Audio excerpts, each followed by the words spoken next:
আমি এতে অভ্যস্ত বা আমি এতে অভ্যস্ত হয়ে গেছি। আই এম ইউজড টু ইট।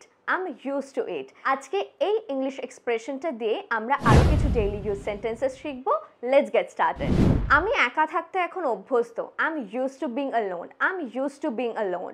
আমি এই গরমে অভ্যস্ত। I am used to this heat. I am used to this heat. আমি অনেক কাজ একসাথে করতে অভ্যস্ত। I am used to doing multiple task at once. At once মানে একসাথে। I am used to doing multiple task at once. আমি রাত জেগে পড়তে অভ্যস্ত। I am used to studying late at night. I am used to studying late at night. আমি এই কষ্টে অভ্যস্ত। I am used to this pain. I am used to this pain. এবার যদি তুমি কাউকে কোয়েশ্চেন করতে চাও যে তুমি কি এতে অভ্যস্ত, তখন কিভাবে বলবে? Are you used to it? Are you used to it? তুমি কি এতে অভ্যস্ত? তুমি কি ইংরেজিতে কথা বলতে অভ্যস্ত? Are you used to speaking in English? Are you used to speaking in English? সে কি একা থাকতে অভ্যস্ত? Is she used to live alone? Is she used to live alone? এবার এই সেন্টেন্সটার ইংলিশ কি হবে তোমরা আমাকে কমেন্টে জানাও। সে কি সকালে উঠতে অভ্যস্ত?